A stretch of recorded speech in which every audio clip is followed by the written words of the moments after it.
자, 이제 다시 강의를 시작하겠습니다. 그러면 자, 현대에 와서 서양에서도 분리를 하지 않고 분리를 의심하기 시작하면서 연결과 공존 쪽으로 서양도 이제 돌아섰다고 그랬잖아요. 그러면 식민사관이라든가 식민문화를 청산한다는 우리 모임의 대전제를 우리가 놓고 봤을 적에 식민사관은 철저하게 분리를 전제로 한 역사관입니다. 분리를 전제로 한 역사관입니다. 그렇다면 서양의 일본인들이 받아들인, 일본인들이 자기네 문호를 열면서 19세기 중후반에 받아들였단 말이죠. 메이지 유신을 통해서.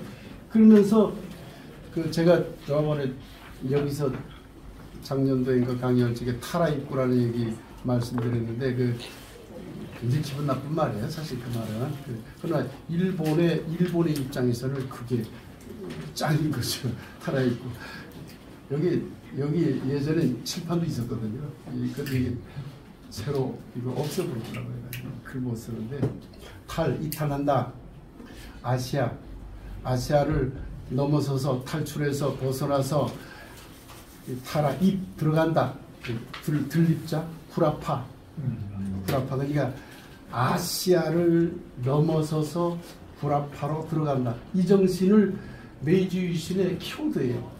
우리가 그 말 들을 때는 굉장히 기분 나쁜 말이에요. 왜냐면 아시아를 개무시한 거거든요. 개무시하고 서양을 받아들이고.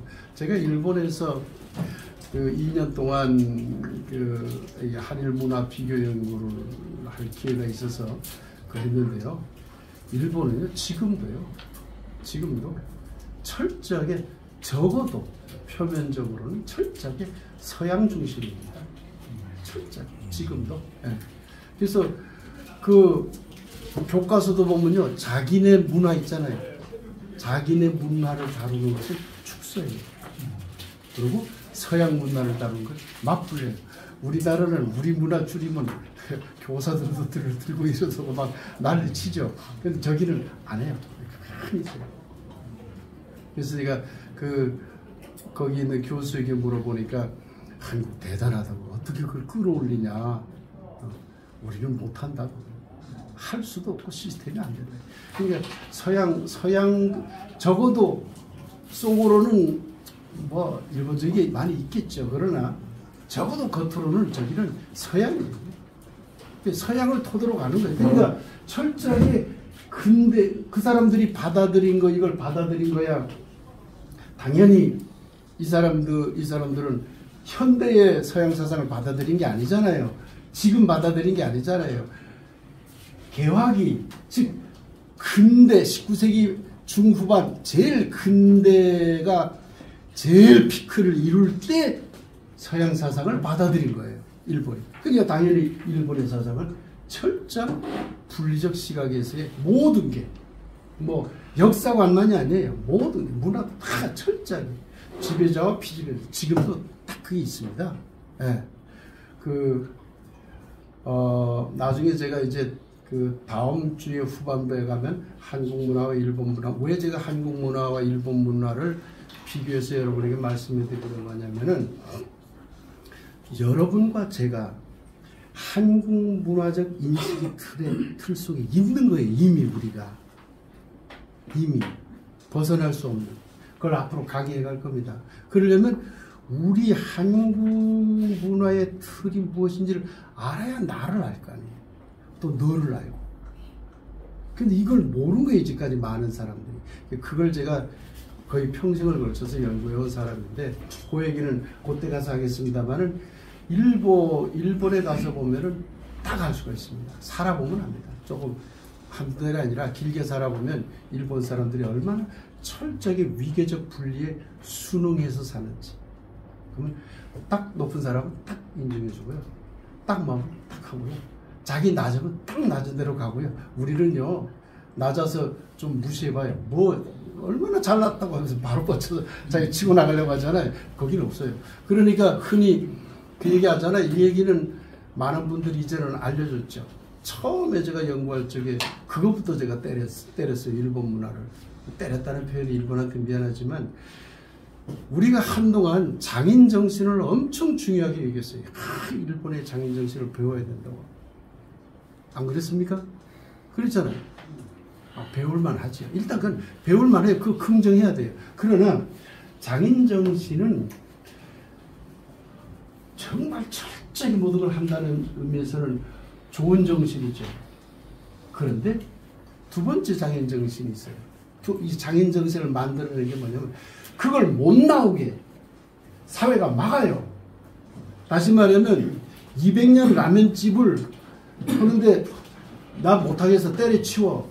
나는 국회의원 할래. 그러면 이 사람은 그 사회로 매장돼요. 그러니까 라면집을 해야 돼요. 죽었다 깨나도. 그러니까 200년 300년 가는 거예요. 그러니까 만일에 자식들이 안 하겠다. 그럼 어떻게 돼? 이건 살려야 돼. 그러니까 대릴사회 둬서 그 심지어 성까지 바꿔가면서 다른 녀석을 그걸 만들려고 하도록 하고 이렇게 가는 거예요. 제가 일본에서 공부할 때 아주 일본 사회를 뒤집어 놓은 사건이 있었어요. 그게 뭐냐면 우리나라로 치면 판소리춤이라고 생각합니다. 그 일본에 가면 가부키라고 유명한 그 전통 문화가 있습니다. 근데 가부키 일본은 그 한 자리를 지키면 다 먹고 살게 해줘요. 그리고 가부키는 일본의 국보급 문화재라고 일본 사람들이 생각하기 때문에 엄청나게 돈을 줍니다. 그냥 그 가부키 집안은 재벌이에요. 갑부 정도가 아니라 재벌이에요. 그런데 이게 아버지 그 다음 때 계속 이어지잖아요. 이 집안에게 주는 거예요. 그 집안 전통을 살리고. 근데 이 사람들이 안 나가는 거죠. 그 전통을 몇백 년 살리는 거예요. 국회의원 하고 싶은 사람도 있겠지. 교수하고 싶은 사람도 있겠지. 자식 중에. 못 나가는 거죠. 거기서 있는 거예요. 평생 배우하면서. 먹고 살게 해주니까. 그런데 가부키 최고 집안에 그러면 가부키도 웃겨요. 대장 그 가부키 주인공 하는 집안 있잖아요. 그럼 내내 주인공만 하는 집안이에요. 종놈 집안은 내내 종놈만 하는 집안이에요. 이게 시스템이 그런 거네. 이게 일본이요. 딱 정해져 있어요. 분리돼서. 우리하고는 다르죠. 침범에 들어가지 못해요. 근데 거기에 일본 사회에서 정말 인기 많은 젊은 그 가부키 그 주인공 집안의 아들인데 잘생겼어. 키도 크고 펀치해서 인기가 국민적 인기야. 우리도 봤죠. 대단히 인기 있는 거. 그런데 어느 날 이 양반이 딱 기자회견이죠. 우리 집사람하고 같이 보다가 놀랐죠. 떠나겠습니다. 해버린 게. 나는 가부키를 이제부터 안 하겠습니다. 난 다른 직업을 갖고 살겠습니다. 그러니까요. 그러면 우리 같으면 어때요? 아이 뭐 돈 뭐 해줬으니까 막 하다가 조금씩 잊어버리고 아이 뭐 자기도 뭐 자기 살 거 살아야지 이러겠죠. 거기는 언론이 6개월 동안 떠들더라고. 틀렸다. 그래서는 안 돼. 텔레비전 틀면 그 얘기야. 끝내 6개월 뒤에 다시 하겠습니다.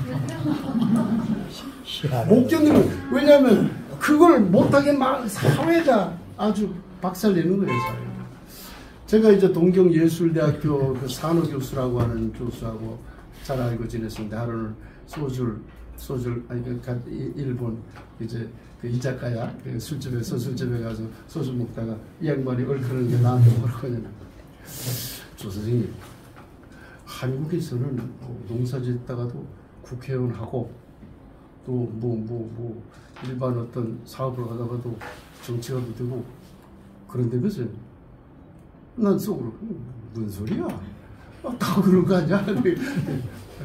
예. 부럽습니다. 우리는 못합니다. 사실상 그것도 세습입니다. 여러분 보세요.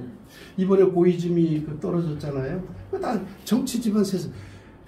그 세습이 안 되는 그것이 적어요. 대다수가 다 그런 엮여 있는 거예요. 그 국회의원은 정치가는 정치겠지만 뭐 하는 사람 의사는 의사. 일본의 의사 되기가 얼마나 어려운 줄 아세요? 1번 공부를 잘해 머리가 똑똑해야 어렵다? 아니요. 의사 집안끼리만 해요. 그러니까 들어가서 해봤자 이게 장사도 안 되고 그러니까 계속 니네들이 해라. 나는 라면만 끓이겠다 이렇게 되고요. 뭐 이걸 100% 똑같이 보편화할 수는 없으나 경향성이 그렇다는 얘기입니다. 경향성이. 여기도 융합을 가는 게 있어요. 사실은요, 이 한라철학에서 여러분들이 들어보지 못했을 겁니다.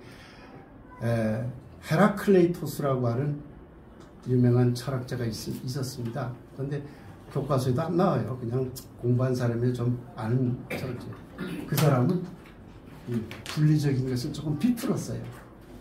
근데 그 사람은 플라톤에 의해서 개박살나요.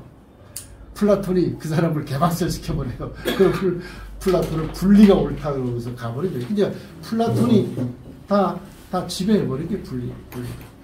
있긴 있었다. 그러나 큰 흐름은 분리다. 여기도 분리를 주장하는 주장들이 있어요. 동양에도. 그러나 큰 흐름은 연결이다. 이렇게 보시면 됩니다. 좀 언론을 넘어가겠습니다.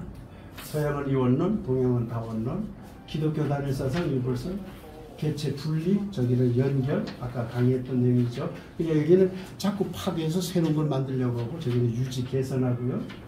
여기는 그래서 분석적이에요. 사실은요, 학문이라고 하는 건 굉장히 분석하는 것이 많아요. 서양 영향을 받아서 그러니까. 그런데 여기 스님께서도 죄송합니다만 불교 스님이나 불교학자하고 얘기할 때는 어떤 때는 제주도말로 숨통 끊어집니다. 왜냐하면 항상 융합적인 관점으로만 얘기를 하거든요. 그러면 분석적으로도 좀 얘기해봐요. 그건 모르겠고 이렇게 하기 시작하면 그게 뭐냐면 이게 서로 이제 안 맞아서 그런 건데, 그러나 우리가 이제 생각해야 될 건 뭐냐면 이 분석적이던 것이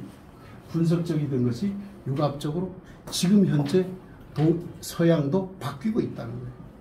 그래서 서양의 불교가 지금 굉장히 많이 전파되고 있어요. 미국에도 불교가 많이 퍼지고 있죠. 서구라파도 기독교는 사그라지고 있고. 왜냐하면 아는 거죠. 융합적 사고가 이 현대사회에 맞다는 거예요. 그렇다고 해서 불교 너무 좋아하지 마시고요.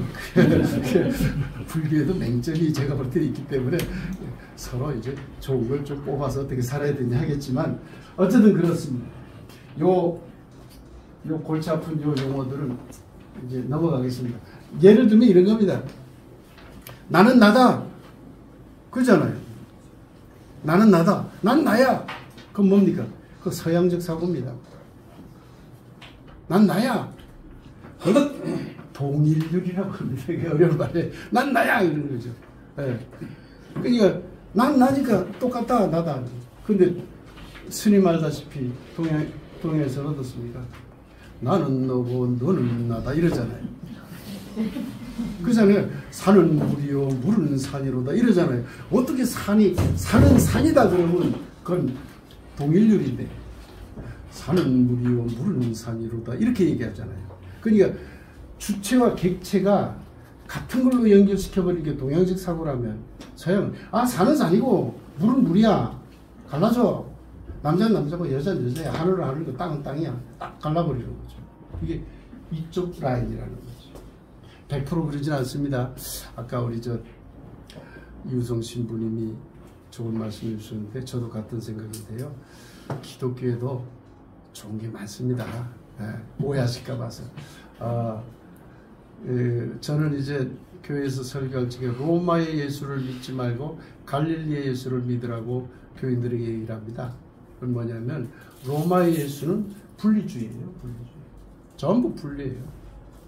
그런데 갈릴리 예수는 분리하지 않았어요. 그런데 기독교는 분리잖아요. 지금 다. 그러니까 로마의 종교화된 기독교를 믿지 말고 갈릴리 예수를 믿어요. 마태복음에 보면 몇 장 몇 절인지 잊어버렸습니다. 우리 이우성 신부님 혹시 아시면 저한테 말씀해 주십시오. 마태복음에 보면 이런 말이 나와요.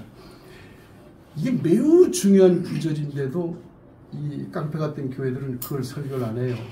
저는 계속 써먹습니다. 그 구절. 예수가 신에 대해서, 하나님에 대해서 고백한 내용이 나와요.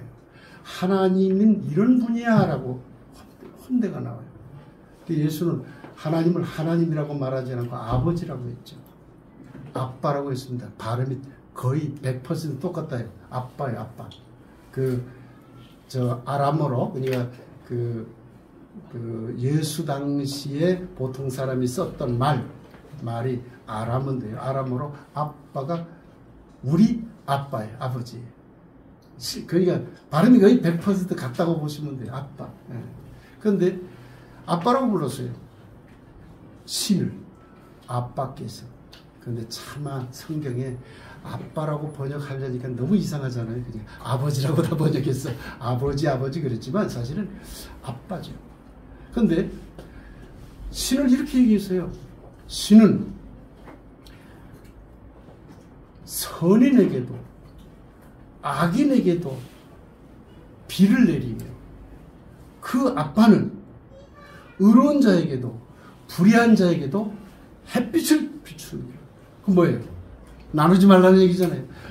아니, 의롭다 뭐다 가르지 말고 제발 사랑해라는 얘기죠. 사랑해라. 그 다음에 선악 싸움 분리하지 말고 이걸 어떻게 융합할 수 있는 길을 모색해.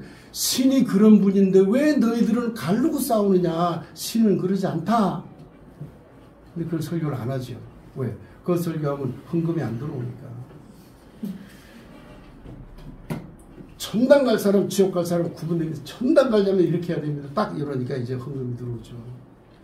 그래서 분리로 가는 거예요. 죄송합니다. 기독교 비판에서. 저도 목사니까 비판할 자격이 있습니다. 우리 이우성 신부님은 저보다 심해요. 저보다 심한데 아주 저하고 뜻이 아주 잘 통합니다. 자, 이제 훗설이라는 사람을 소개하겠습니다. 제가 사진을 넣지 못했습니다. 인터넷 찾아보면 훗설이라는 사람이 딱 나옵니다. 세 개의 스위치를 꺼라, 이 주장을 했어요. 이게 무슨 말인가? 지금부터의 강의는, 지금부터 그 서양 학자들 강의를 제가 할 텐데요. 다음 주에도 하고, 내일 모레도 하고 그럴 텐데요. 아까 서양이 다 분리한다고 그랬잖아요. 근데 그거 아닐걸? 분리할 수 없을걸? 하고 의심하기 시작해요. 그 사람이 훗설이에요. 여기서부터 시작해요. 뭐 그전에도 조금 부분적으로 있었지만 본격적으로 의심하기 시작한 분이 이분이에요. 근데 이분은 의심은 해놓고 분리는 틀린 거야. 요거는 알아냈어요. 그런데 그러면 어떻게 해? 그거를 가지 못했어요. 그 다음 학자들이 있죠. 요 사람 얘기를 해볼게요. 훗설이라는 사람이 세계의 스위치 꺼라. 이게 도대체 무슨 말일까?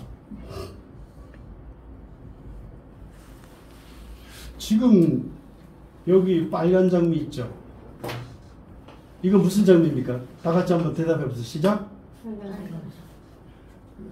제가 지금 우리 학생들에게도 쉬운 질문하면 대답을 못해요.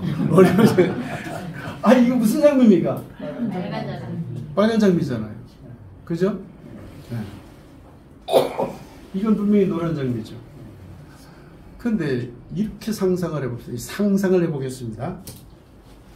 그 빨간 장미가 생각한다고 가정하고요. 상상해보는 거예요. 빨간 장미가 난 노란 장미인데, 나는 노란 장미인데 왜 사람들이 날 보고 빨간 장미라고 하지?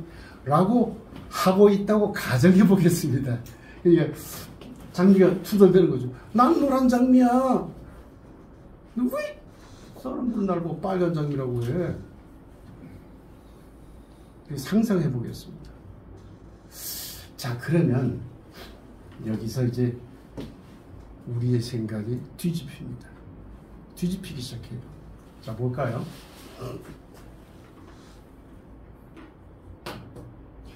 자연적 태도, 훗설이라는 사람이 자연적 태도라는 말을 썼어요. 이거 어떤 거냐면 주관 주체입니다. 주체. 아까 얘기했던 주체. 객관을 인식한다는 사고. 자, 제가 저 장미꽃을 봤어요. 요거는 객관, 객체 3개, 3개예요, 3개. 아까 이 주체와 3개, 3개예요. 저는 주체잖아요. 그러니까 제가 주체가 객관을 요것을 인식하고 있어요. 빨간 장미네 주체가 제가 저것을 빨간 장미네 하고 인식했죠. 맞죠? 이러한 태도를 자연적 태도. 그냥 살다 보면 다 그렇게 생각해. 그런 말입니다. 다 그렇게 누구나 다 그렇게 생각하지. 그러잖아요. 그게 여러분들 다 빨간 장미라고 하잖아요. 우리의 기본적인 인식 방식이죠. 누구나 다 그렇게 생각하는 거죠. 그런데 판단중지라는 말, 요 말은 이럴 때 써먹어야 됩니다. 내가 이거 알아뒀다가요. 잘 아시는 분도 계시겠지만 모르시는 분은 써뒀다가 어디 가서 써먹으세요. 이게 좋은 말입니다. 판단중지. 이건 뭐냐면 자연적인 태도를 꺼버리라는 거예요. 끄라는 거예요. 스위치를 꺼라. 자, 지금 빨간색이라 저거 빨간 장미다라는 것을 일단 지워봅시다. 머릿속에서. 지워지지 않을지 모르지만 하여튼 지워봅시다. 예. 이 훗설식으로 제가 설명하는 겁니다. 이 훗설 이론은 100% 옳은 이론이 아니에요. 그냥 좀 문제가 있지만 제가 중요한 이론 중에 하나니까 소개하는 겁니다. 자연적인 이 태도를 일단 지워버려 보세요. 그걸 이제까지 이걸 빨간 장미다라고 하는 것을 내가 판단하고 있잖아요. 그 판단을 중지하라는 거예요. 하지 말라는 거예요. 하지 말고 그냥 빨간 장미라는 생각을 지워버리고 그냥 바라보라는 거죠. 저 빨간 건지 파란 건지 장미인지 아닌지도 몰라. 그냥 보고 있을 뿐이야. 그렇게 하라는 겁니다. 그렇지만 잘 보세요. 선입견을 다 지우세요. 빨간 건 아니야. 다 지워요. 그러면 순수의식이 작용한다고 봐요. 그런데 여기서 틀려요. 사실 틀린 겁니다. 이거는 나중에 가면은 또 틀립니다만 그러나 훗설의 이야기로 가겠습니다. 일단 다른 걸 다 보류해봐요. 그러면 이런 현상이 벌어집니다. 그 다음에 어려운 말이지만 이 말도 알아두시면 나중에 어디 가서 많이 써먹을 수 있습니다. 노에시스, 노에마라는 건데, 자, 요거는 인식작용입니다. 요걸 그냥 노에시스, 노에마라는 말을 모르면 그냥 놔두세요. 그냥 이건 인식작용입니다. 요것은 인식하려는 대상입니다. 그냥 요것은 노에마예요. 노에마. 그럼 노에마라는 말을 쓰지 않겠습니다. 그냥 이거는 그냥 저기 대상이에요. 대상. 그런데 이 대상에 내가 인식하고 있잖아요. 내가 인식하는 거죠. 근데 이제 여러분에게 질문 던집니다. 여러분이 질문 던지겠습니다. 이 인식을 누가 만들었어요? 내가 만들었어요. 이 인식을 자세히 해봅시다. 이거 장미라고 한 걸 여러분 개인이 만들었나요? 아니. 요런 색깔을 빨갛다라고 인식하도록 한 것이 여러분 개인이 만들었나요? 아니죠. 무엇인가 먼저 있어요. 먼저 무엇이 있어. 요런 꽃을 장미라고 이름 붙인다라는 뭐가 있어요. 뭐가 있고 요런 색깔을 빨간 것이라고 한다는 무엇이 먼저 있어. 내가 생각하기 이전에, 내가 인식하기 이전에 먼저 있어. 요걸 이해하셔야 돼요. 요걸 이해하셔야 됩니다. 먼저 있어요. 나보단 먼저 있는 거예요. 내가 인식하기 전에 아 빨간 장미네 할 때 이미 나보다 먼저 요런 모양으로 생긴 꽃은 장미라고 하는 것이고 요런 색깔은 빨간 거라는 인식이 먼저 있어. 그것이 나한테 들어와 있어요. 나한테 이미 들어와 있잖아요. 이미. 그러면 내가 인식하는 게 먼저일까요? 여기 이미 있는 게 먼저일까요? 이미 있는 게 먼저잖아요. 이미 있는 게. 그러면 나는 내 스스로 저걸 판단하는 걸까요? 아니면 저 뒤에 있는 녀석들이 판단하는 대로 내가 따라가는 걸까요? 따라가는 거죠. 약속. 따라가는 거잖아요. 그러면 결국 뭐예요? 내가 판단하는 거야? 아니네. 내 뒤에 있는 요 녀석이 판단하는 거네. 이걸 뭐라고 얘기하든 어쨌든 요 뭐가 판단하는 거네. 그럼 뭐예요? 야, 이거 뭐야? 내가 판단하는 게 없다고? 내가 판단하는 게 없어요. 그게 뭐예요? 이 뒤에 있는 거. 이것을 전체 묶어서 문화라고 하는 거예요. 문화가 우리를 지배하고 이 뒤에 있는 것이 문화예요. 이거 우리를 지배하고 있는 거예요. 그걸 못 벗어나요, 인간은. 그래서 후설은 가급적 좀 끊어봐라, 그걸. 끊어보면 이것이 무엇인지 도리어 진짜를 볼 수 있을 것이다.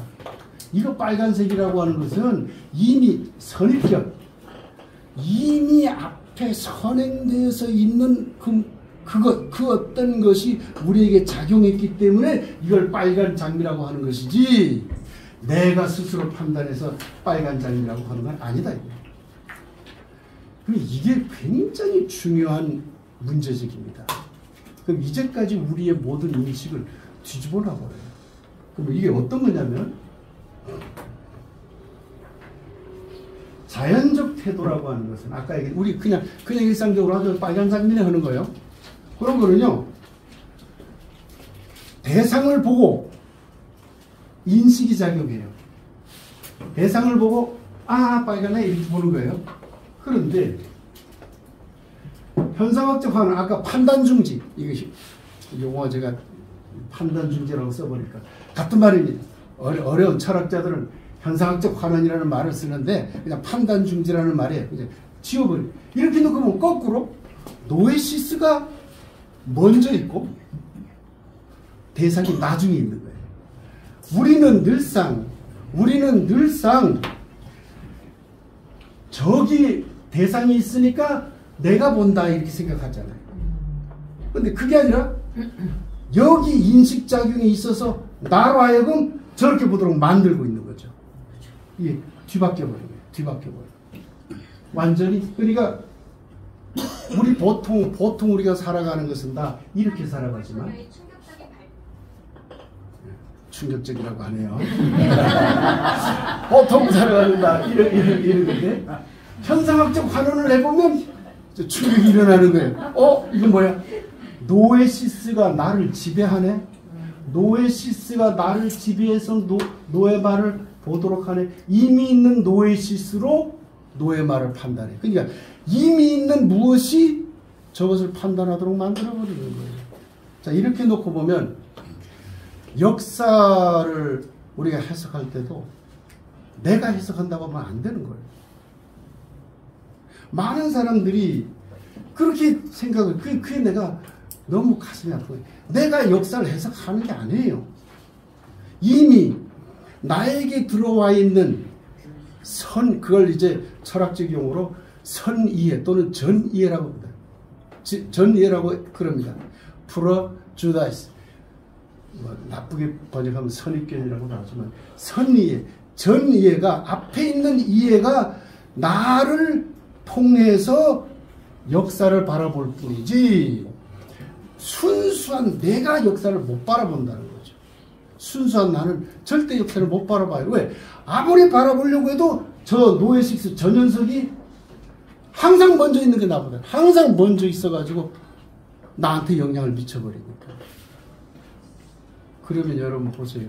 이제까지 세계를 바라볼 때, 지금 저 다른 타자를 바라볼 때 그냥 저건 그러네, 그렇게 단순 판단할 수 있겠습니까?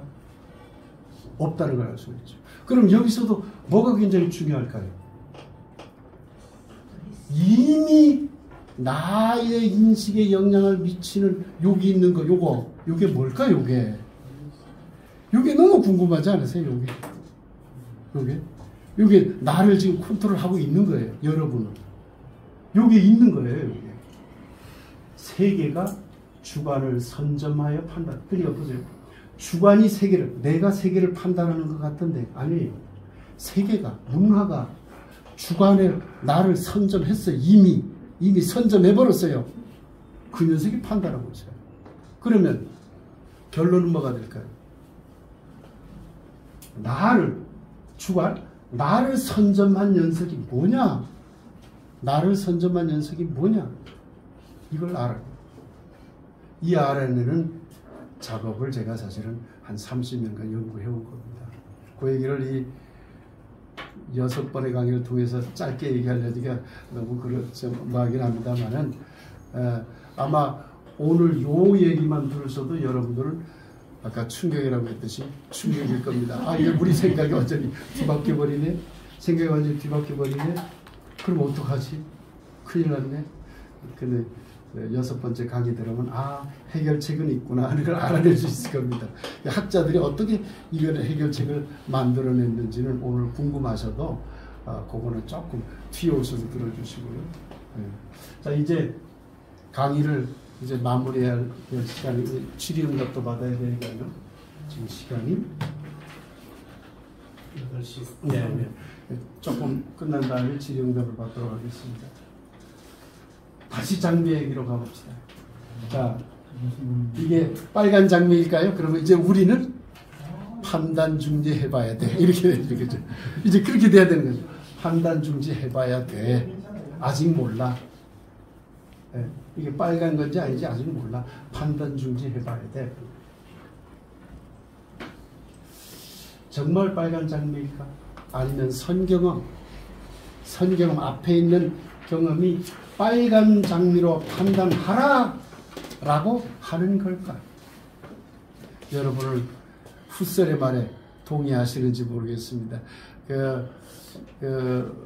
이 학문적으로 봤을 적에 어느 한 부분은 저도 동의 못하는 부분이 있습니다. 그러나 이제 전체 큰 틀에서 제가 말씀드리는 겁니다. 그래서 오늘날 이제 학자들은 이걸 보는 거죠. 선경험이 빨간 장미로 판단하라고 했기 때문에 빨간 장미라고 판단한다 이렇게 되는 거죠. 그러면 선경험, 이게 문화잖아요. 이걸 모르고서는 이 판단이 옳은 판단인지 틀린 판단인지를 알아낼 수가 없다. 이것이 매우 중요하다. 요 이야기 쪽으로 이제 계속 이제 나갈 텐데요. 다음 시간에는 이건 훗설은 도입 단계입니다. 이제 더 충격적인 얘기들이 나와갑니다. 그런데 이 강의를 들으면 아마 스님께서는 충격을 안 받을 겁니다. 왜냐하면 불교의 인식론은 굉장히 비슷합니다. 이쪽으로 가고. 그러니까 아까 제가 말씀드렸잖아요. 서양의 철학자들이 이렇게 가다 헷가닥 돌아가지고 동양하고 같은 방향으로 와버렸다고 하잖아요. 동양 쪽하고 같은 방향으로 가기 때문에 그 방향을 제대로 이해하면 불교에도 제가 볼 적에는 뭐 저도 좀 문제의식을 느끼는 부분이 있지만 어떤 부분은 상당히 이게 매칭이 되는 그런 부분들이 있을 겁니다. 자, 여기까지 오늘 제 말씀을 마치도록 하고요. 질의응답을 받도록 하겠습니다. 대단히 감사합니다.